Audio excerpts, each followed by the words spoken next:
Bonsoir à tous, bienvenue dans Ça déraille, le podcast vélo qui va défendre le maillot rose. Vous avez compris, on va parler du Giro d'Italia. Cette fois-ci j'étais bon. Avec la victoire surprise de Simon Yates devant Del Toro et Carapaz. On va parler de tout ça évidemment parce qu'il y a des rebondissements, il y a un petit peu de tout. Mais à la fin Jérémy, Del Toro, il n'a pas gagné. On est d'accord, salut Jérémy. Salut à tous, effectivement le générique de l'émission est parti avec 7 minutes de retard par rapport à l'heure qui était prévue, ce qui me rappelle l'arrivée de Del Toro au sommet de Sestriere avec 7 minutes de retard sur le vainqueur Chris Harper. Del Toro qui, on le rappelle, selon la type, devait écraser ce Giro. Et bien justement, on va donner la parole à la type. Alors, je veux pas de débat d'abord, mais il fallait que je mette la pièce pour commencer, voilà. Et donc je vais présenter t'inquiète derrière. Pas, je vais mettre la suivante. Super, bonjour. Et je tiens à féliciter Jérémy pour qui la stratégie sur l'Estrade Bianche était de miser sur un Ayuso blessé, Ayuso qui a abandonné. Donc bravo Jérémy. Del Toro était quand même en passe de remporter ce Giro, Ayuso beaucoup moins. Bon, alors ça commence très bien. Rémi, ça va sinon ? Tout va bien ? Bon, Moi ça va, je compte les points. Oui, ça tombe bien parce qu'il y a plus de Portugais sur Roland Garros que sur le Giro, hein, donc au moins ça te permet de d'être plus. Tu es quand même très vilain avec Eulalia Afonso. Ah oui, oh là là, bien. Bravo à lui, hein. On l'a découvert, hein. C'est fantastique hein, ce qu'il nous a proposé. Et il a même pas fini, qu'est-ce que vous me racontez, il a abandonné. Ouais, mais il fait un top 10 quand même. Attends, oui. Bon. Alors... Il a abandonné comme les pronos de Jérémy, c'est magnifique. Oh là là. Non mais attendez, qui fait le meilleur grand tour, le meilleur Giro, Eulalia ou David Gaudu ? Alors comme ça, on met tout de suite les choses à plat, hein, je vous le dis direct. Hein. Donc, on n'est pas là pour nous. Je pense qu'il n'y a qu'une réponse, c'est une réponse façon Koh-Lanta. Voilà. Okay. Qu'est-ce qu'il a fait ? Je sais pas, personne ne sait. Il a fait un A peut-être. Il y a eu un bug. Alors, il n'y a pas de réponse. Ah ouais, parce que alors pour ceux qui nous écoutent, ça va être superbe, hein, bien sûr, parce que il faut imager la tête de Thibaut qui a fait en mode Koh-Lanta. Sinon on y va, on va parler de ce Giro Italien. Il y a beaucoup de choses à dire. Oui, beaucoup de choses, c'est le tempo. Putain, t'as fait une bonne sortie aujourd'hui, hein. Papa va rentrer puis il va aller faire du tempo maintenant, hein. On a donc eu le droit à un retournement historique dans ce Giro, une nouvelle fois dans le Finistère, avec le numéro de Simon Yates, le coureur de la Visma Lease Bike, qui a remporté donc ce Giro 2025. Première question, très simple, on va commencer comme souvent par Jérémy. Est-ce qu'on y croyait ? C'est quand même abusé de dire que Simon Yates remporte ce Giro. Il y a 3 semaines, dans la preview qu'on a faite, personne n'y croyait, hein, vraiment. Alors, on y croyait à 0%. Donc oui, grande surprise. Je suis content pour lui, mais à aucun moment, ni avant le Giro, ni pendant, je me suis imaginé que Yates allait pouvoir gagner. Ouais, c'est vrai qu'en fait, c'est assez particulier parce que même quand on a fait l'épisode juste avant cette dernière semaine, oui, Simon Yates pas très loin, etc. Mais bon, Simon Yates pas entouré, etc. En fait, il y a vraiment, pour le coup, Thib, en plus, t'étais là et... Alors, peut-être on s'est loupé, mais vraiment, même là, on était encore très loin de se dire Simon Yates va remporter le Giro pour la première fois de sa carrière. Ouais, pendant 3 semaines, jusqu'à la dernière étape, ça n'a été qu'un figurant et au final, il finit avec le rôle principal. Ouais, oui, parce qu'en fait, même à une 20 lors de l'avant-dernière étape de montagne, il avait perdu un petit peu de champ face à Carapaz et Del Toro. On s'est dit, ça y est, il est sorti du jeu, il est un petit peu moins bien. Et finalement, après, il y a eu des soucis stratégiques, on va dire, de la part du UAE, etc. Mais bon, ça, on va en parler plus tard. Rémi, pareil, Simon Yates, énorme surprise. Oui, à la vue de la course et des 3 premières semaines, oui, très clairement. Il était plus fort déjà que je ne le pensais à être à cette 3e place. Et de là à aller renverser la table, clairement, c'était pas jouable pour moi. Et surtout, moi, ce qui est particulier... Ouais, vas-y, Jérémy. Non, plus grosse surprise encore quand tu repenses à sa saison de l'année dernière. Parce que l'année dernière, il y avait quand même des attentes autour de Simon Yates. Il avait quand même réalisé un super tour en 2023. Ça avait commencé déjà à Bilbao avec son échappée avec son frère. Et en 2024, il est quand même passé à côté de tous ses objectifs. Donc on s'était dit en début de saison, quelle recrue ce sera pour la Visma. Il présentait pas vraiment de garantie finalement. On se disait, ce sera un maillon parmi d'autres, mais loin derrière, Vingegaard, Jorgensen, etc. dans la hiérarchie des grimpeurs, peut-être même derrière un Sepp Kuss, à condition de retrouver le Sepp Kuss de la Vuelta d'il y a 2 ans.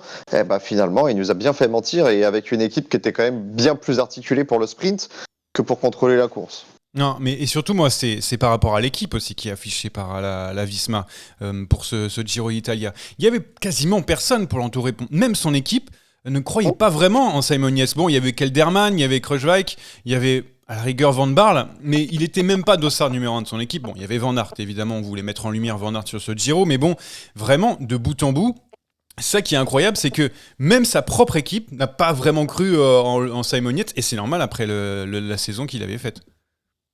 Oui, c'est exactement ce que je viens de te dire. Une équipe qui était bien plus articulée pour la victoire, les victoires au sprint de Lavkoy. Doucement. Au Lavkoy, son train, c'est Eduardo Affini ou Wout van Aert. Excuse-moi, c'est pas une équipe qui est articulée pour un sprint.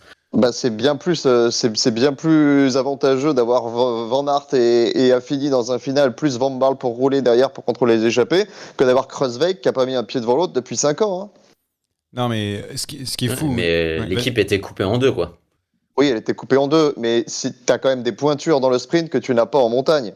J'aime bien Kelderman, il était bon il y a quelques années, mais aujourd'hui, si tu me dis que ton allié principal pour aller gagner un grand tour, c'est Kelderman, je saute pas au plafond. Hein. Ouais, et puis, En même temps, on rappelle quand même l'effectif Visma Lease Bike. Il y a une partie qui est concentrée en stage en altitude pour le Tour de France et l'autre partie qui a dû renoncer au Tour de Hongrie, il me semble, parce que justement, il y a trop de malades.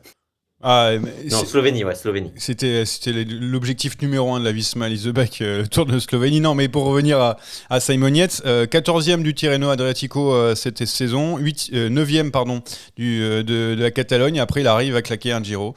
C'est ce qui s'appelle une saison fantastique pour lui. Personne ne l'avait vu venir. Mais c'est là où la transition va être faite. Je sais que vous êtes déjà beaucoup dans le chat à vous poser la question, mais il a profité aussi d'une étape donc vers Sestrières, un peu particulière, avec du marquage, avec des stratégies manquées. Déjà, premièrement, Visma a très bien réussi son coup, avec Yates qui est parti, avec Van Aert dans la vallée, qui a pris 5 minutes d'avance, on ne revient pas sur toute l'étape, etc. Mais c'est surtout l'interrogation de se dire, est-ce que Del Toro, Rémi, tiens, je vais donner la parole à Rémi, qu'on a moins entendu, Del Toro pouvait remporter ce Giro. Est-ce qu'il y a une erreur de la part du AE ? Est-ce qu'il y a une erreur de sa part ? Parce que tout ça, il y a beaucoup de discussions autour de ça. Qu'est-ce que tu en penses ? Alors, oui, il y a eu une erreur à tous les niveaux. Déjà, je pense qu'il y a une grosse erreur de la part du AE. Enfin, c'est pas une erreur, en fait. C'est une absence du AE. Où sont Maïka, McNulty et Adam Yates, alors que il reste encore tout le Finestré à grimper. Enfin, tout le Finestré, ils se font vite lâcher. Enfin, je veux dire, il s'est démerdé tout seul sur cette dernière semaine, Del Toro. À partir du moment où Ayuso a disparu, on a l'impression qu'il n'y avait plus de collectif et que c'était Del Toro tout seul. Donc déjà, voilà, il y a cet énorme manque. Après, je pense que Del Toro, il fait l'erreur de trop se focaliser sur Carapace. Carapace, avant Sestrières, il a 40 secondes, donc il a 2 fois moins de retard par rapport à Yates. Donc évidemment, c'est ton adversaire numéro 1. En plus, depuis le début du Giro, c'était le seul qui arrivait à faire mal vraiment à Del Toro. C'était celui qui arrivait à faire le plus de différence en montagne. Donc je comprends. À un moment, Yates est à 1,20 et il part comme ça. Le fait qu'il se regarde avec Carapace, je trouve que là, c'est une erreur. Après, il pouvait peut-être pas très bien, mais oui, il y a eu erreur de toute façon. Au-delà du fait que, tu l'as souligné, la Visma a parfaitement joué le coup aussi sur cette étape-là. Mais à quel moment ? Moi, je te dis à quel moment eux dit, ok, au départ, la stratégie, je la trouve pas mauvaise, c'est de se concentrer sur Carapace, on pense que c'est le plus fort, on peut se tromper, on se trompe ici aussi dans le podcast assez régulièrement, on se dit, ok, très bien, alors le but c'est Carapace, c'est le plus fort en montagne, on a vu, Yates hier était moyen, donc on suit Carapace, et le but c'est gagner le maillot rose comme ça, en ne lui concédant pas ces 40 secondes qu'il a sur toi. Très bien, ok, pas de problème, mais à un moment, y a pas des mecs, des directeurs sportifs dans la voiture qui se disent attends, là Yates, il est en train de prendre la poudre l'escampette là, il a tant d'avance, etc. Finalement, bah tant pis, hein, Carapace ne le suit juste pas, mais tente de faire quelque chose, même si t'as plus rien dans les jambes, va jusqu'au bout. Je sais pas ce que vous en pensez, Jérémy, mais moi j'ai trouvé ça clairement bizarre qu'ils mettent pas un seul coup de pédale. Ça se trouve, ils pouvaient pas. Mais c'est pas grave, quitte à tenter quelque chose ou à se tuer. Enfin, je sais pas, c'est bizarre. Bizarre, c'est incompréhensible. Alors après, je sais pas moi s'il avait la possibilité de suivre Yates ou pas, parce que quand même, rappelons dans cette histoire Ça, que Simon Yates a battu le record de la montée du Ginestré, qui était détenu par Pablo Torres depuis le Tour de l'Avenir et qui avait déjà mis une claque au précédent record. Donc Simon Yates, il a quand même fait son étape, au-delà de ses manques tactiques. Mais moi, je vais être beaucoup moins indulgent que Rémi. Pour moi, c'est une faute professionnelle. On laisse déjà partir Wout van Aert dans l'échappée. Donc déjà, Wout van Aert, sur ce type d'étape, tu t'imagines bien que s'il est devant, c'est pas pour compter les moutons. Il a un objectif. Derrière, Del Toro suit la stratégie un peu kamikaze de Carapace au pied du Finistré. Pour moi, à ce moment-là, c'est pas une erreur de le faire. Alors j'ai vu des commentaires, ouais, il aurait dû rester dans le train UAE, j'ai vu aussi, etc. C'est quand même, quand t'es maillot rose du Giro à la veille de l'arrivée, c'est quand même hyper tentant de prendre la route Carapace. Donc là-dessus, à froid, c'était peut-être une erreur, mais à chaud, 100% du temps, je pense qu'il le suit, et si je suis à sa place, je le suis aussi. Maintenant, là où je te rejoins, c'est que la stratégie de pointer Carapace, elle marche un temps, effectivement, et que la stratégie, tu dois la faire évoluer en fonction de ce qui se passe sur le terrain. Et là, quand Yates commence à prendre ne serait-ce que 30 secondes d'avance, il y a déjà le feu, et ce marquage de gogol entre Carapace et Del Toro, moi, je vais pas passer. Ah ben, je passe pas non plus. Qui, pour moi, est plus à l'initiative de Del Toro, parce qu'à la base, Carapace, quand même, fait sa course. Mais quand t'es maillot rose, tu dois courir après les coureurs qui te menacent. Et même si Yates menaçait avant Carapace, puis dans un second temps le maillot rose, mais tu dois collaborer et tu dois aussi prendre tes responsabilités.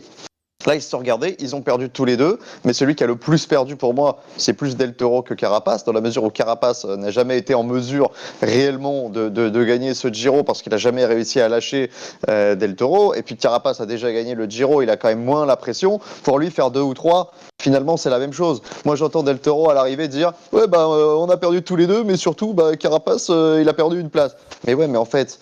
Deuxième, troisième, t'es sur le podium. Mais la marche entre la première place et la deuxième, elle est gigantesque. Immense. Et Del Toro, malheureusement, a mal été guidé par ses directeurs sportifs ou ne les a pas écoutés. On ne sait pas ce qui s'est dit, on ne sait pas ce qui s'est passé. Mais là, c'est clairement un manque de maturité, un péché de jeunesse. Et pour moi, encore 3 jours après cette déconvenue, c'est incompréhensible. Et surtout sur les déclarations. Isaac Del Toro dit après, j'aurais peut-être pu suivre Yates, il l'a dit lui-même. Voilà, bon après, jusqu'au bout, je ne sais pas, parce qu'il a quand même été très fort, Simon Yates, dans ce Finistré. Mais surtout, même si il était à court de jambes, ce qui est largement possible et on peut le comprendre, le sprint qu'il va mettre à Sestrières pour décoller tout le monde, qui ne sert à rien, évidemment. Alors le mec, il va sprinter à fond juste dans les 50 derniers mètres pour rien du tout, pour juste gagner quelques places et quelques secondes. C'est incompréhensible, Thib. On a l'impression quand même qu'il en avait encore un petit peu dans les jambes quand on voit le sprint qu'il réalise. Et d'ailleurs, on n'a pas été le seul à le souligner. Il y a notamment Geraint Thomas qui fait un podcast aussi et de temps en temps, et il a dit mais je comprends pas, le mec qui fait un sprint mais il a jamais roulé pour son maillot rose. Ça qui est particulier aussi. Je pense que tu as vu la même chose, Thib, aussi. C'est la suite de sa décision de ne plus rouler et de s'enterrer pour la deuxième place dans la vallée de Sestrières. C'est un jeu de couilles, c'est à qui aura les plus grosses, et il a essayé de montrer qu'il avait les plus grosses. Et Carapaz a suivi dans son interview, on se renvoyait la balle. Bon, enfin, écoute, c'était à qui est le plus stupide, et visiblement les deux sont relativement au même niveau pour moi. Et surtout, Carapace, il a dit c'est le plus intelligent qui a gagné, c'est le plus malin qui a gagné sur ce Mais tu sais pourquoi il se renvoie un peu une fleur de 2019 où littéralement il a gagné dans la même position. Roglic et Nibali se marquaient et lui en a profité comme Yates. Donc bon, il se renvoie une petite fleur avec quelques années de retard. Non, mais c'était moi j'ai beaucoup d'incompréhension sur cette étape, mais finalement ça a largement profité à Simon Yates. On va pas non plus décrypter toute la stratégie parce qu'il y a eu beaucoup d'erreurs, on l'a dit, donc de laisser partir Van Aert qui fait encore gagner un grand tour, Van Aert, hein, encore une fois, ce qu'il fait dans la vallée c'est juste somptueux, encore une fois. Mais il y a beaucoup d'erreurs, mais il y a pas que des erreurs ici, parce qu'au final, rétrospectivement, quand tu sais que Ayuso est blessé, que tu veux essayer de miser sur lui et que tu brides un peu un Del Toro, est-ce que en fait tu n'as pas perdu le Giro sur d'autres éléments que cette étape? Bah oui, sans doute, parce que Del Toro aurait probablement eu plus d'avance, donc aurait pu jouer un peu plus avec Carapaz. Rémi, d'accord avec ça? Il y a eu des erreurs un peu partout de la part de l'équipe Oui, Emirati. oui, c'est un ensemble de choses. Je pointais l'absence, enfin des autres aussi. J'ai l'impression que vraiment il y avait mieux à faire et encore une fois, je trouve que ça pose question de ce qu'est capable de faire cette équipe sur des grands rendez-vous quand il n'y a pas, quand il y a pas Pogacar, ouais. le mutant. Mm. Ouais, voilà, c'est tout. Il gagne très belles courses sans lui, mais sur les grands tours, bah, Est-ce ça l'arbre merde qui cache toujours. la forêt, hein? Parce que, Ah mais oui. pas que sur les grands tours, regarde ce début de saison. Honnêtement, Joao Almeida est le plus fort sur les courses d'une semaine. Il aurait dû en gagner 3 de plus. Et il les a perdus sur la stratégie d'équipe, sa stratégie personnelle. Donc il y a des moments où ça pêche et quand Tadej Pogacar n'est pas là, peut-être que ça cache, c'est l'arbre qui cache un peu la forêt. Ouais. Et on peut parler aussi d'Ayuso, juste vite fait, Jérémy. Qui Tu as vu, tu as vu son abandon, son attitude aussi. On a vu des photos sur la ligne d'arrivée où Giannetti le regardait et pas un regard d'Ayuso. Je sais pas. On a dit c'est bon. Il a dit je vais mettre au service de Del Toro. Bon, il n'a pas pu a priori, mais en tout cas il a été lâché très vite. Ayuso va falloir se poser des questions, je pense, à bientôt, ne serait-ce que pour l'état de leader, l'état dans l'équipe aussi, est-ce qu'il va rester, etc. Il y a pas mal de choses qui se posent autour de lui. Ouais, le problème d'Ayuso, c'est ce dont on parlait avant la première étape du Giro pour la preview. C'est qu'il avait une opportunité de briller et qu'il fallait la prendre. Sinon, son avenir dans l'équipe Ouais. allait se tracer en pointillé. Alors moi, ce qui me gêne avec Ayuso, c'est que j'attendais avec impatience cette troisième semaine pour voir s'il serait capable de tenir la dragée haute aux autres, s'il avait progressé, si son état d'esprit était meilleur, etc. Et finalement, le fait qu'il soit blessé, un petit peu comme Roglic, nous a privés de cette bagarre avec les favoris qu'on imaginait. Parce que là, on est en train de se dire, on a Simon Yates qui gagne devant Ayuso et Carapaz, c'est un podium surprise. Bah oui, c'est vrai, dans la mesure où les trois gros favoris qu'on avait pointés au départ, Roglic, Ayuso et puis peut-être Landa en outsider, n'ont pas pu défendre leur chance. Donc il y a un petit côté frustrant qu'on avait déjà eu sur les classiques l'année dernière et ces dernières années plus globalement avec les chutes de Pogacar, d'Evenepoel, de Van Aert, etc. Et ce grand tour ne coupe pas à la tradition. Maintenant, au-delà de ça, au-delà du fait qu'il soit tombé, etc., le problème c'est surtout l'émergence de Del Toro. Sur le podcast d'après Strade Bianche, et là je vais concéder à Thib qu'il avait plutôt raison sur le fond, même si Del Toro n'a pas gagné. Moi j'avais des doutes sur le fait que Del Toro puisse jouer ce rôle de leader sur une troisième semaine chargée avec des gros cols. On l'avait jamais vu dans cette position-là, si ce n'est sur le Tour de l'Avenir qui est quand même plus court et avec une adversité tout autre. Et pour moi c'est ça le principal signe d'inquiétude, c'est-à-dire qu'aujourd'hui dans la hiérarchie des leaders chez UAE, alors Adam Yates certainement retombé, mais t'as Pogacar tout en haut, et après t'as une constellation avec Almeida, avec Del Toro, et avec un Ayuso qui a perdu du crédit par rapport aux autres. Et quel sera son avenir? Sera-t-il de nouveau leader un jour sur une grande course au sein de cette formation, ou devra-t-il changer de crèmerie? Il va falloir se poser les bonnes questions quand on est dans la peau d'Ayuso, parce que très très très vite on va oublier les conditions et on va se rappeler que le Giro a été celui de Del Toro, du moins chez UAE. Donc il y a 3 semaines il jouait gros et aujourd'hui il a perdu gros. Ouais, et d'ailleurs, j'enchaîne avec donc Ayuso. C'est vrai qu'on a l'impression que là, il est presque un petit peu en marge de l'équipe. Donc Ayuso, on dirait que c'est quand même un coureur particulier dans cette équipe. On l'a répété déjà sur le dernier Tour de France. Et Del Toro, Rémi, j'entends Rémi parce que on connaît la vie de Thib, mais Del Toro. C'était son Giro ou rien parce qu'il y a eu des circonstances qui ont fait que, un parcours qui a fait que, ou est-ce que tu penses qu'on peut le revoir encore jouer les classements généraux dans les prochains mois, prochaines années? On parle quand même d'un mec qui est très jeune, hein. On parle d'un mec qui a 21 ans, donc c'est difficile de l'enterrer pour les prochaines échéances. Alors oui, peut-être pas forcément à court terme. Oui, il y a des conditions, évidemment, mais ça reste quand même un tour où il est très solide. Il va quand même chercher une victoire sur ces dernières semaines. Il est encore deuxième la veille de Sestrière. Enfin, il fait un très gros tour. Il est 3 ou 4 fois, je crois, dans le top 3 des étapes. Donc en plus, dans le final, il était présent. Il a pris des bonifs, etc. Donc au-delà du fait qu'il était fort, il a été aussi intelligent dans sa gestion. Il s'est foiré sur la fin. Ouais, sauf une étape. Voilà, il foire qu'une étape, mais c'est la plus importante et il perd à la fin. Oui. Maintenant, oui, 21 ans, t'as fait ça, t'es capable de récidiver. Je pense que très clairement, on s'attend à ce que dans les prochains mois, dans les prochaines années, ce soit un des leaders du AE. Et pas que parce qu'Ayuso est un peu décevant, pas parce que João Almeida n'a pas forcément tous les résultats qu'on Attends, attend. pardon. Rémi, juste un truc, désolé de te couper, hein, mais on est en podcast ou on est dans la salle d'attente du vétérinaire là? Pourquoi? Ah, C'est mais coupable. je sais pas. Non, il y a mon chat. Concentrons-nous, quoi. Ah. Respectons Rémi quand il parle. Non, j'ai même pas On est vu, où, j'ai là même pas vu.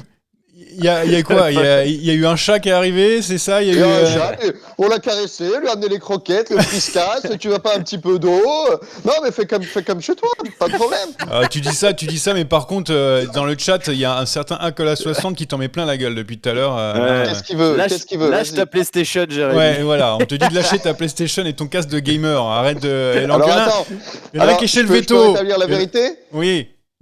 C'est pas du tout mon casque PlayStation, hein, c'est le casque que Johan Pritz m'a acheté pour récompenser ma fidélité à Saderail depuis 5 longues années maintenant. Oui, T'as enfin réussi à le brancher? Ouais, je l'ai mis au portable aujourd'hui, c'est pour ça que vous me voyez en très gros. Et Parce que n'empêche. le portable, je peux pas le mettre comme ça en fait, tu vois, j'ai pas les bras d'inspecteur Ah là gadget, là donc on fait ce qu'on peut.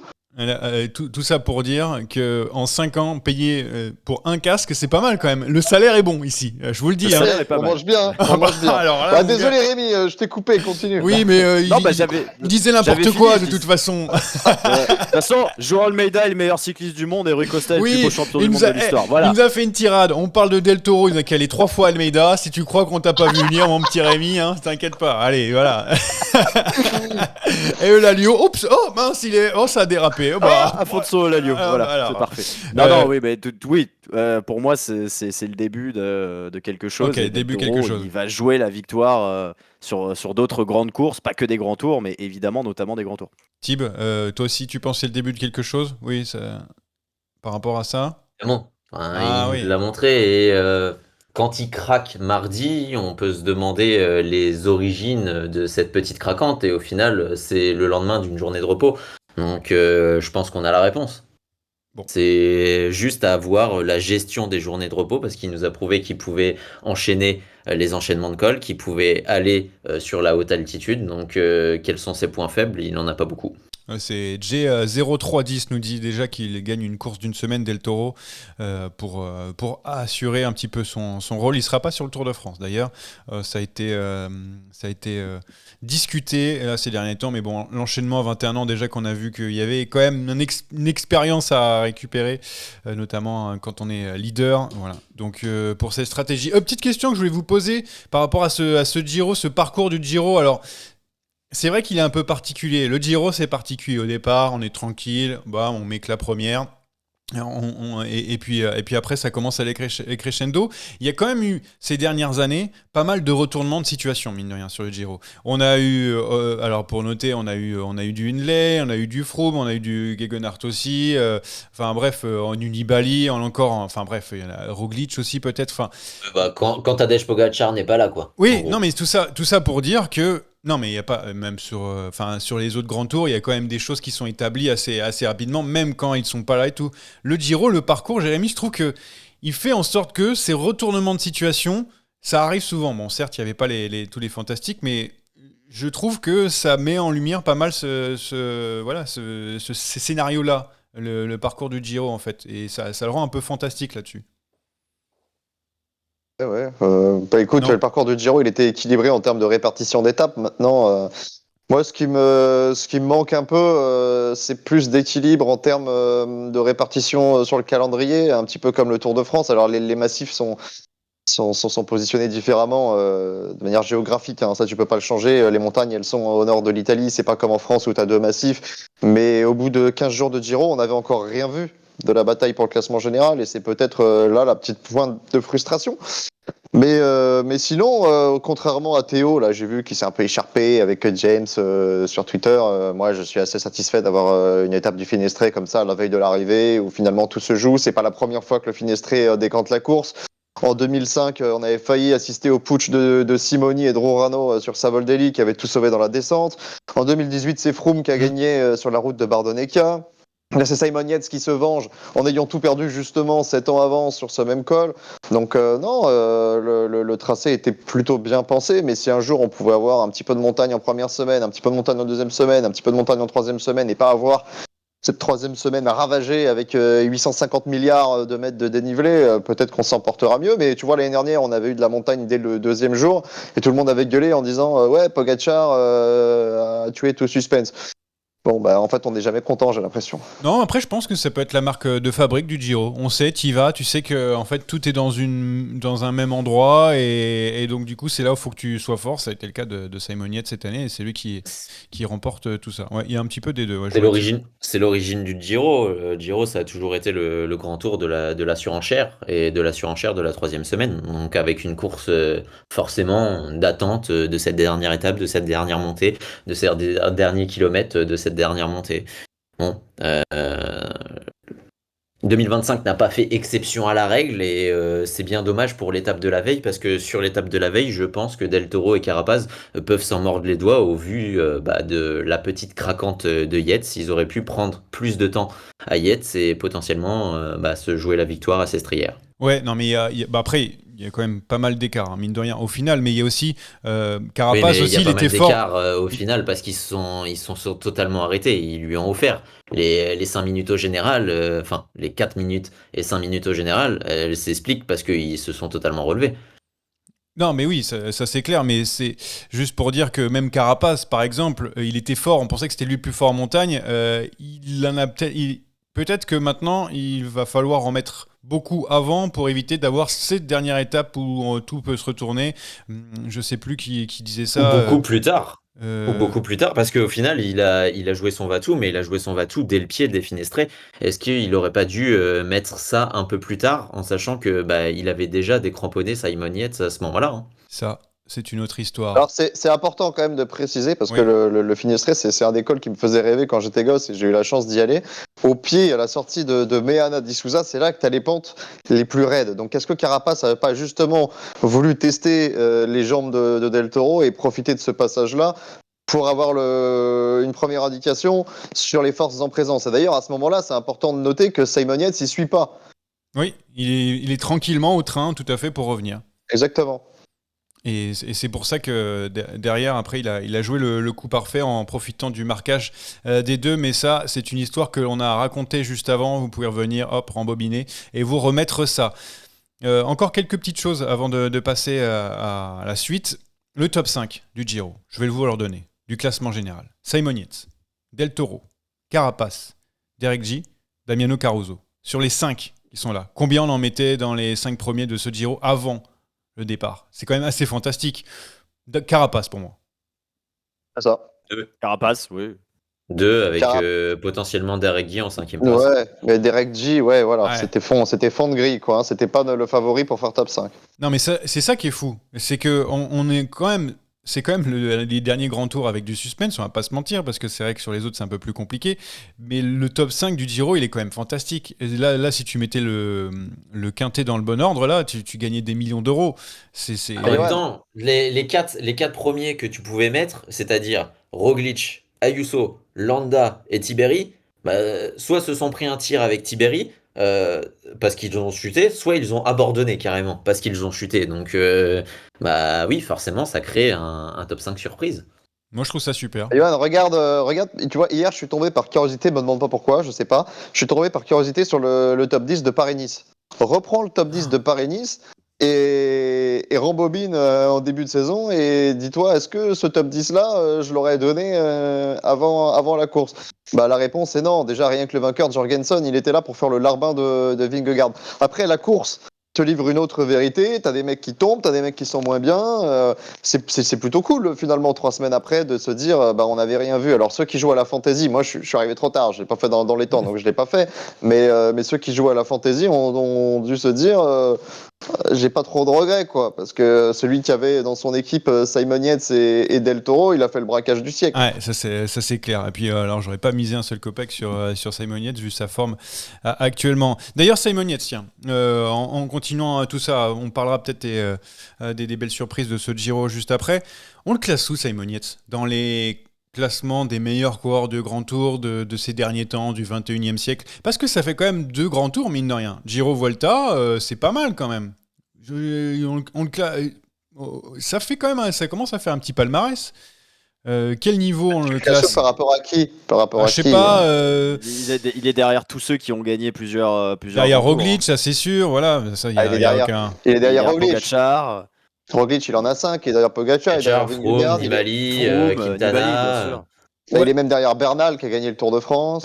Du coup, tu bah vois. voilà. Ouais, Bernal, tu mets derrière Bernal, ok. Donc il y a Simon Bah, Yates. évidemment. Et du coup, c'est quoi? C'est du Haru? C'est du. En gros, c'est. Ah bah, c'est c'est mieux qu'Arou. Ah bah, quand même, il en a 2. Et puis Arou, il a quand même disparu Quintana completos. Hein. Quintana? Non, Quintana, vu qu'il a. Ouais, Quintana Quintana, est devant, il en a. Quintana est devant. Bah, Quintana, il est devant. Il est devant. Déjà, il a fait podium au Tour. Bon, il n'a jamais réussi à gagner le Tour, mais tu sentais quand même que c'était un acteur majeur. Là, Simon Yates, ça fait quand même 7 ans entre son premier et son deuxième Grand Tour.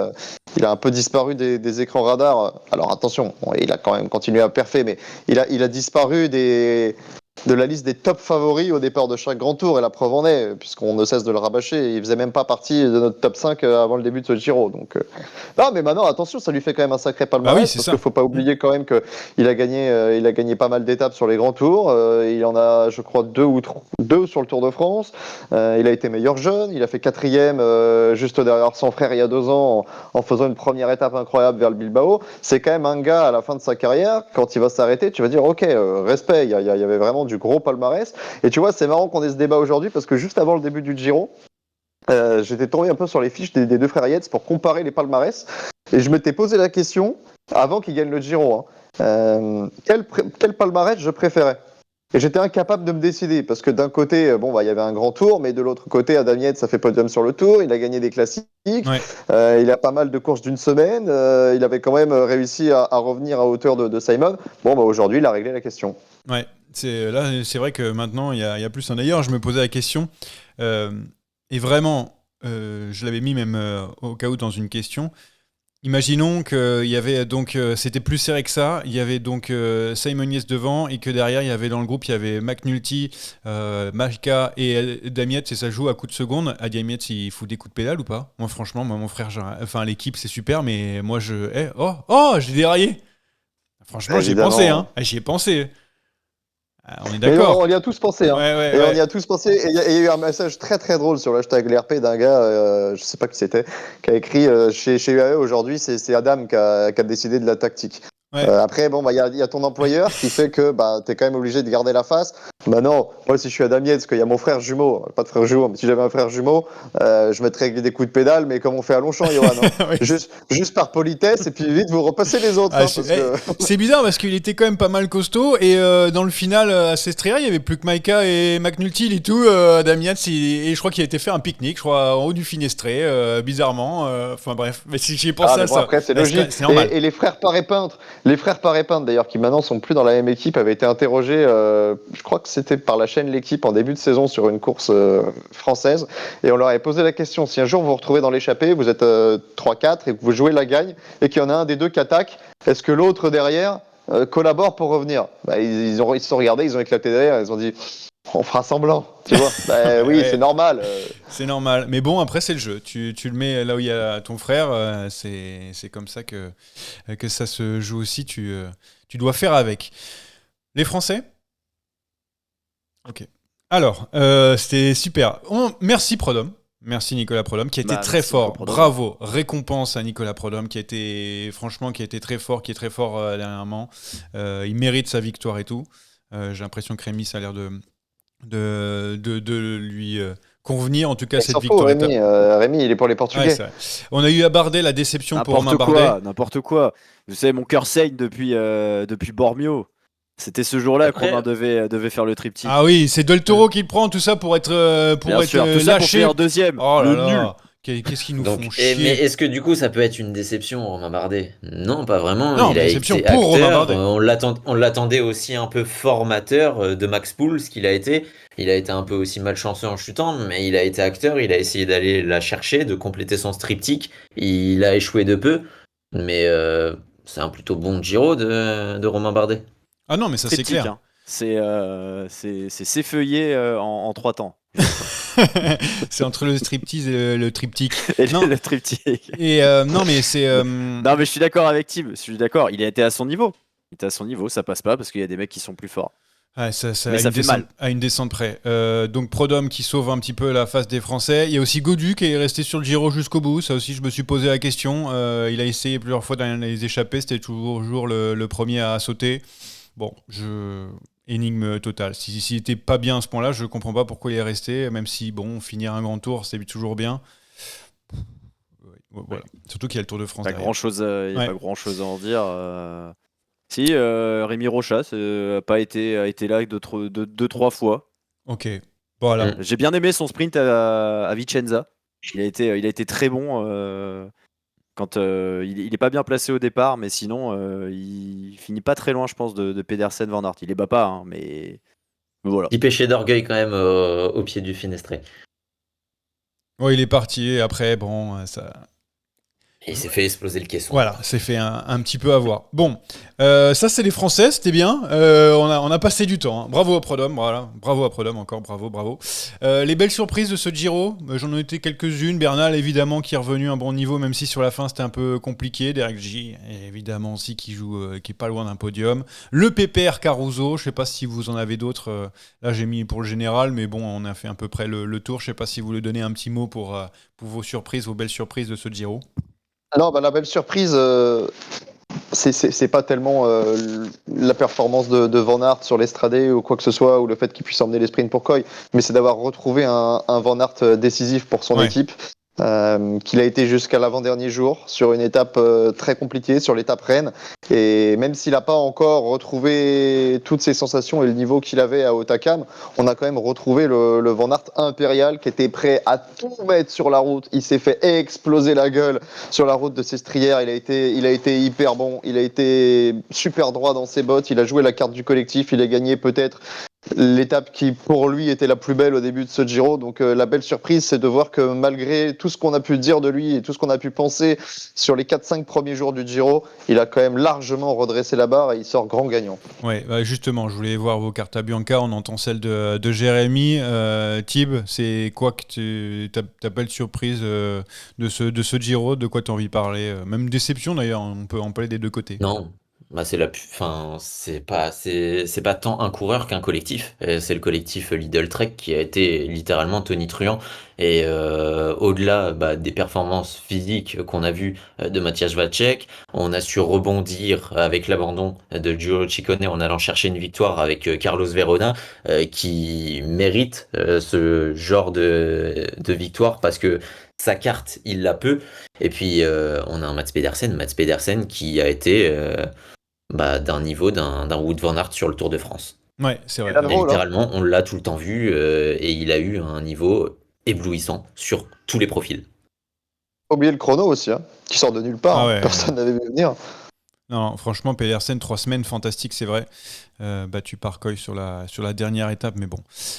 Bien emmené par Van Aert encore une fois. Rémi. Bah, moi, j'ai beaucoup aimé le petit Giulio Pellizzari qui C'est vrai. termine 6ème, qui était très très loin avant la dernière semaine et qui a profité justement de cette dernière semaine très montagneuse pour remonter au classement. Il a eu sa carte du fait que Hindley et Roglic soient sortis du jeu. Et bon voilà, évidemment, il partait de très loin, donc il a eu des possibilités de partir dans les échappées. Il a eu beaucoup plus de latitude que certains, mais Mais voilà, il a réussi à remonter jusqu'au top 6.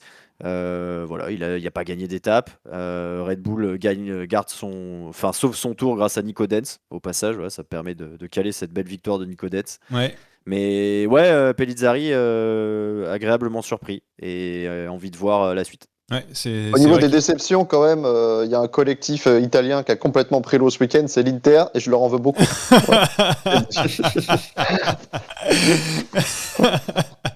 C'est vrai que ça t'a fait porter un maillot que tu n'aimes pas trop d'ailleurs. J'ai vu ça sur les réseaux sociaux.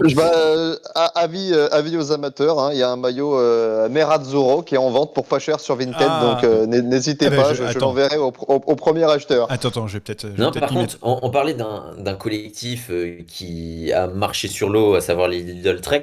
Les XDS Astana, ça a été pareil. Par contre, Ouais, mais on je sait. vois dans le conduct que Fulsang a pris sa retraite.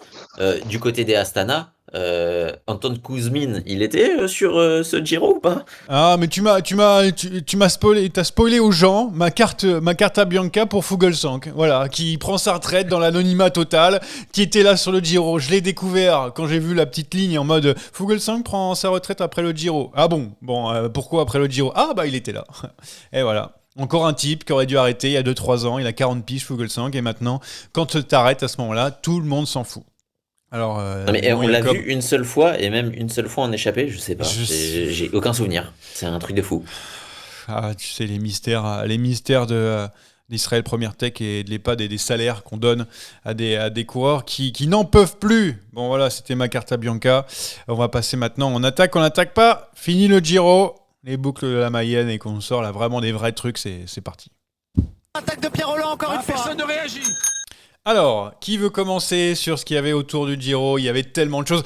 Oui, vous levez la main, monsieur Sakian. Allez-y. Oui, bravo. Non, pour féliciter une coureuse qui a fait un très très beau Tour de Norvège ce week-end, qui est très sympathique en interview. Elle est championne de Norvège, elle s'appelle Mie Bjørndal Ottestad et elle fait une très très très grosse saison. Elle a déjà gagné à Burgos la semaine passée sur une épreuve World Tour. C'est un nom qu'il va falloir que vous mettiez de côté parce qu'elle est en train de monter en flèche. Bjørndal Ottestad, c'est ça? C'est comme ça qu'on dit? Rémi, il exactement. la connaît déjà puisqu'il travaille assidûment sur le Tour de France depuis 3 ans. Mais pour les autres, c'est le moment de s'y mettre. Ouais, alors, Exactement. je pensais que tu allais nous dire un petit mot des boucles de la Mayenne que tu as brillamment commenté ces derniers jours, mais bon, on a l'impression qu'il n'y a pas grand-chose à dire sur Ah, encore mais qui gagne. si, quand même. si, Aaron- Pierre bah Latour, oui, justement, j'allais en venir. On l'a vu il y a quelques temps dans une interview où justement, il montrait un peu sa lassitude quant à ses difficultés dans le peloton, notamment en descente, et réfléchir. Ah, C'est une boucle de la C'est Mayenne ça. qui lui a fait du bien. Le chat, il a bouffé la boxe. ouais, ça, tu as eu un petit blanc entre les deux, Tim, mais on a compris ce que tu voulais dire. Qu'est-ce que je voulais dire? Rémi, du coup, toi, tu voulais parler de quoi? D'Anton Nicolas. Alors laisse-le de côté, on en parlera à la fin. Je fais juste mon petit truc et on parlera de ça à la fin. Oui, bien sûr. Moi, je voulais juste dire, J'y crois pas. je voulais juste dire C'est pas Mathieu. possible. Mathieu Brennan, Tour de Norvège, voilà, je le trouve très très fort. Vraiment, il commence à en plus avoir des jambes pour passer les vallons. Attention à Brennan qui me fait penser à un Van Aert quand il était jeune. Voilà. Ah, mais carrément si la Brennan comparaison. t'a impressionné, l'Angelotti. Oh Non, là mais ça là va, là, Monégas, même il fait hier. il Non, mais il fait hier, qu'une honnêtement. seule course dans l'année. Non, mais On peut hier, tu passer mets. tout de suite à Anthony Nicolas. Non, mais excuse-moi, mais hier, entre avant-hier, où il crucifie littéralement la victoire de Jan Christen, et hier, où si tu mets le même final sur une route large, mais il leur met tempête, moi, il m'impressionne. Hein. Mais c'est Mathieu Brennan qui a gagné au final avec 28 secondes d'avance, mon cher Tib. Alors, on commence, bien sûr, on finit. Qu'est-ce Par- qu'il fait avec son bidon du team Emirates, celui là-haut là. Bah, Il n'y a finit. rien qui va aujourd'hui. Il n'y a rien qui va. S'il vous Hey, plaît. Johan, tu viens pas à Longchamp avec un bidon du je roule pas avec toi. Non, mais j'ai Sky si tu veux. Ah, Sky, c'est Ah, bon. ouais, ça Sky, c'est bon. tu sais à qui il appartient? Ah, Del Toro, à Formolo. j'imagine. Taureau, j'imagine, à Formolo. Oh, Donc, on voulait terminer par l'info. L'info que tout le monde Ah oui. veut, évidemment, c'est la qualification d'Anthony Nicolas au Mondiaux de Gravel pour les plus de 72 ans. Dans la catégorie 72-78. Alors, il s'est vanté. Il veut qu'on vienne lui ramener justement des bidons et tout. C'est fantastique, Rémi. Franchement, ce qui s'est. Enfin, à cet âge-là, reproduire ce genre de performance est quand même somptueux, quoi. Après toutes les galères qu'il a traversées, toutes les Ah oui. chutes, toutes les Ah là là. blessures, Les barbecues, courses, les barbecues. enfin, tu te rends compte, attends, tous les paris frites chauds mal qu'il a cuites, dû se frapper, les frites mal cuites. les frites dégueulasses congelées qu'il a dû manger, il va aller aux mondiaux, c'est digne d'un film. Je pense qu'il y aura un biopic sur Anthony Nicolas. Ah, j'espère, mais je sais pas déjà en cours. Ouais, Jérémy, t'es pas mis dessus, non, encore là? Non, mais les droits sont trop chers, c'est fou, là. Il faut demander à Amazon ou à DAZN.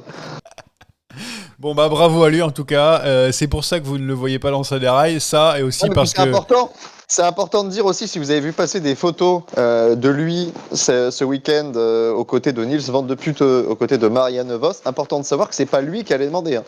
Ce sont les coureurs professionnels qui sont allés voir Anthony Ah oui. pour leur demander la faveur. Et il a pas dit oui à tout le monde. Hein. Ouais, non, mais c'est clair. Bah, d'ailleurs, dans le chat, on demande un autographe, tu vois, donc pour vous dire. Ça Ça sera pas coûte cher. gratuit. Hein. Ah ouais, ça ça sera sera pas pas gratuit. cher.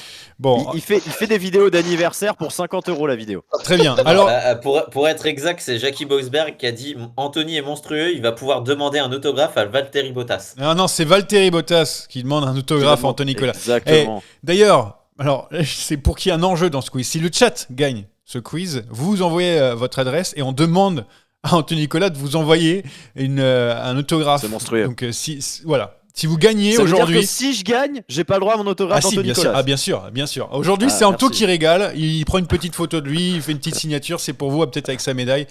C'est parti pour le quiz. Ce quiz est une dictature orchestrée par moi-même. Oh, J'ai pas compris la question, c'est Alors sur le Tour de Norvège féminin, voilà. Alors c'est parti les gars. Première question. Non, c'est sur quoi, Jérémy? C'est sur quoi? Il est en train de regarder. c'est sur l'actu, il y aura un petit peu de tout. Il y aura Ok. un petit peu de tout. Il y a de l'enjeu, Johan Tritz, contrairement à la semaine dernière, évidemment, vous ne regardez pas sur Pro Cycling Stats. J'ai rien les réponses. regardé. Non mais c'est pas possible. Alors, je crois qu'il y a 8 questions. Il n'y a qu'une seule possibilité de réponse par personne, évidemment. Hein, comme d'habitude, on revient sur des règles normales. Johan, tu me transfères les réponses du chat, puisque je n'y ai pas Ouais. accès. Première question. Quel coureur est, avec Mads Pedersen, le plus victorieux de la saison pour l'instant, avec 8 succès?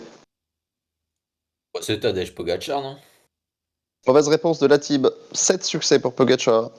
Il y a eu Brennan qui est dans le chat. Pas bon, Mathieu. Brennan. C'est toi Oui, ou c'est c'est- le chat? Non, c'est le chat. Non, mais C'est le je- chat. C'est le chat Ouais, qui a et été puis je donné. suis con en plus. Bill t'as of dit the question Ninja. d'actualité, donc c'était forcément un mec qui avait gagné Non récemment. mais surtout que là, alors d'habitude le chat joue. Mais là, j'ai eu des nombreuses réponses. L'autographe de Cola, je peux te dire que tout le monde en veut. Là, c'est sûr Ah, que. bien sûr. Ah non, mais attendez, c'est Mais abusé. ils sont 418, je vois. Là, Ah ouais, mais actuellement sur le chat, c'est abusé. C'est abusé.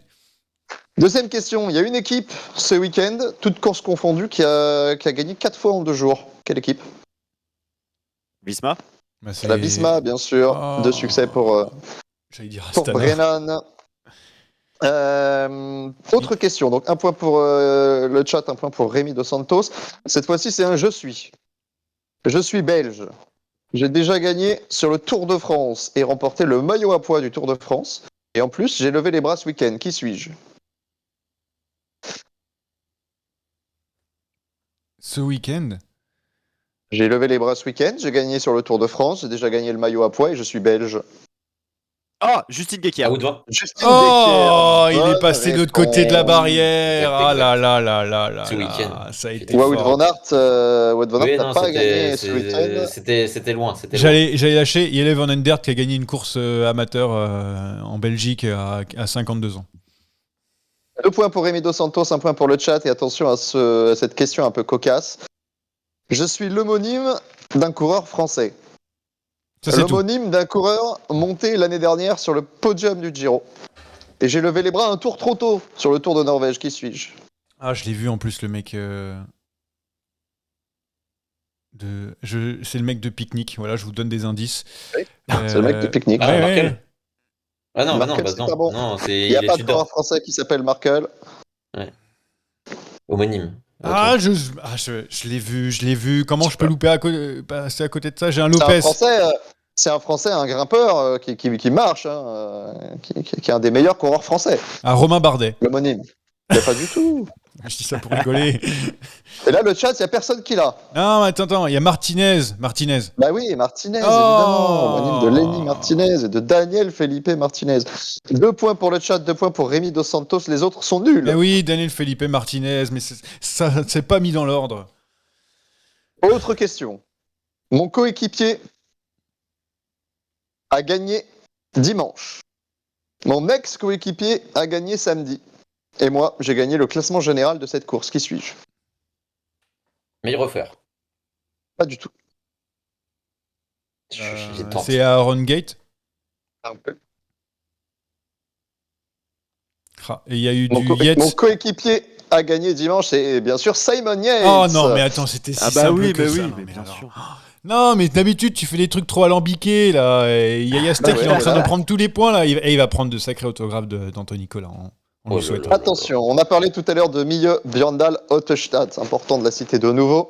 Elle a gagné le Tour de Norvège avec le maillot de championne de Norvège. Mais qui est le champion de Norvège chez les hommes?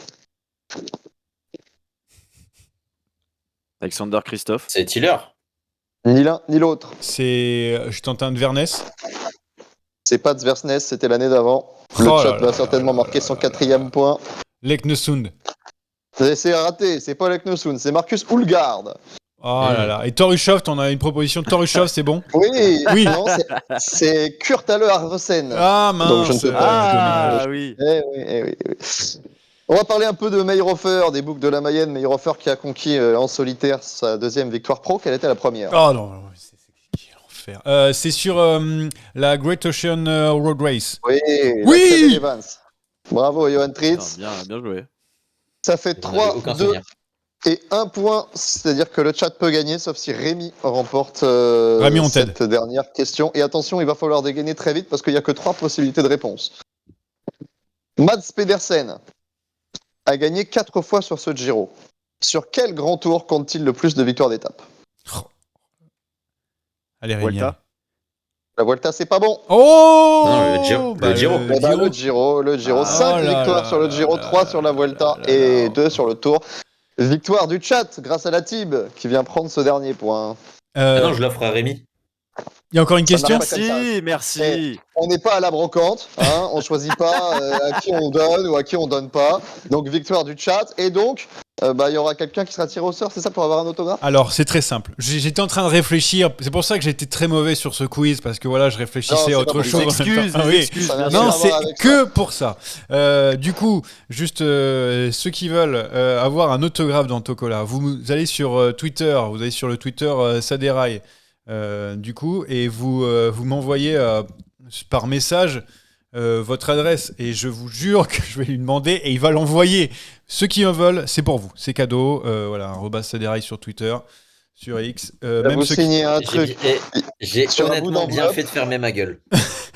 Parce que j'allais dire, le dernier du quiz se fait tatouer Anthony Nicolas. Ah non, Et, non, non. non. Il, Bah non, mais ça il aurait va été devoir moi. lui ramener les C'était pas bidons. toi. C'était pas toi, la dernière question prévue, ça aurait été Johan. Ouais. Oh! Mais non, j'ai eu un Ah, point, bah oui. moi.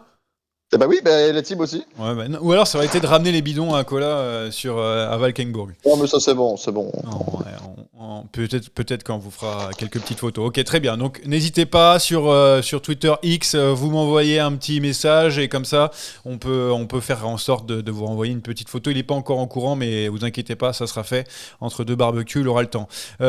Des paris assez rapidement, mais vous allez comprendre pourquoi. Ah, c'est même pas vrai. C'est juste parce qu'il y a le Dauphiné qui arrive. Saviez-vous dès ce week-end, je sais que ça va très vite, on aime parler du Giro, etc. Je voulais juste... Alors, juste pour les paris Giro, très rapidement, on a mis vainqueur entre nous, Roglic, Ayuso, donc ça c'est mort. Van Aert va-t-il avoir le maillot rose? Jérémy avait dit oui, on avait dit non avec Théo, donc c'est bon. Combien de victoires d'étape française? Tu avais dit une, Jérémy, tu as donc bon, je l'avais dit 2. Et enfin, entre Bardet ou Gaudu, qui sera le mieux placé au général? Vous avez mis Bardet, j'avais mis Gaudu pour faire le contre-pied. Vous savez très bien qui a remporté cette victoire au final. Non, pour le Dauphiné, Remco, Pogacar, Vingegaard, les 3 favoris, évidemment. Les 3 sur le podium, vous en pensez quoi de tout ça? C'est votre trio dans l'ordre, ou est-ce que vous voyez encore autre chose, on va dire, en termes de de ce qui va se passer. Alors, sur le je Dauphiné. vais te dire pourquoi je pense que les 3 ils seront. Parce que tous les autres sont en train de migrer vers le Tour de Suisse. Quand tu regardais la start list provisoire il y a une semaine et la start list qui va vraiment se présenter sur le Dauphiné, c'est pas du tout la même chose. Donc, le fait qu'il y ait les 3, là, je pense que ça fait peur et que du coup, il y a un gros spot pour aller gagner une autre course par étape à côté. Donc, Félix Gall va y aller. Je crois que Chiel Mozo il va également. Donc, oui, s'il n'y a pas de pépin, s'il n'y a pas de chute, les 3 sont sur le podium, je pense. Ouais. Très bien. Est-ce qu'on on se fait 2 trucs, 2 paris, très simple. Qui sera le premier des autres, même si on n'a pas toute la start list par rapport à tout ça. Donc, moi, j'ai déjà ma réponse. Et deuxièmement, est-ce que Bardet va lever les bras avant de prendre sa retraite? Voilà, la première question. Alors, on va commencer. Qui a une première idée du 4e homme après ces trois monstres qui se présentent? Moi, je Alors l'ai. déjà, laisse-moi ouvrir la start list déjà. Moi, je l'ai. Rémi va avoir le même. Lenny Parce Martinez. qu'Elmoz et vous allez avoir Mas. Et chez Elmoz, il va en Suisse. Non, il Il annonce. Voilà. Il a annoncé, ouais, il a annoncé. Il est pour annoncé, l'instant. mais c'est une info qu'on a eue ce matin, il va en Suisse. Et Gall aussi, t'as Henrik dit? Mas. Gall en Henrik Suisse. Mas.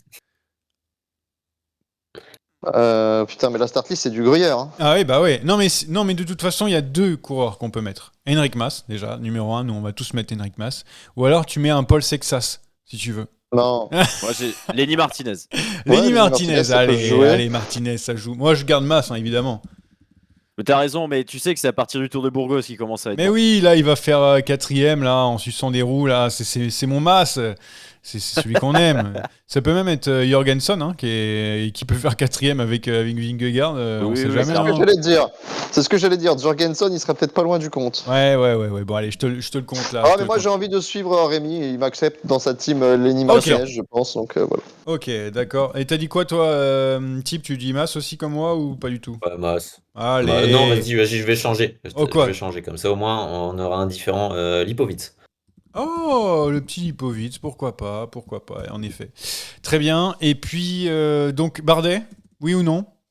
Malheureusement, non. Oh, Rémi, c'est non, direct. Ouais, je pleure trop. Non direct. Alors, je mets les oui.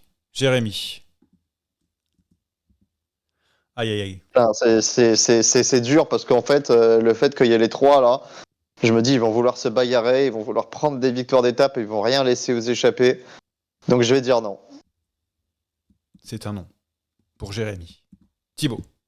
Oui ou non? Idem. Bardet, parent voté. Idem. Écoutez, je vais être obligé, vous le savez très bien, d'aller contre vous. Et Ouais. de faire Bah, en comme sorte... au quiz, hein, t'es quand même allé bien contre le quiz aussi. Hein. Ah, j'ai donné une bonne réponse, déjà. Et je réfléchissais aux autographes. On le rappelle.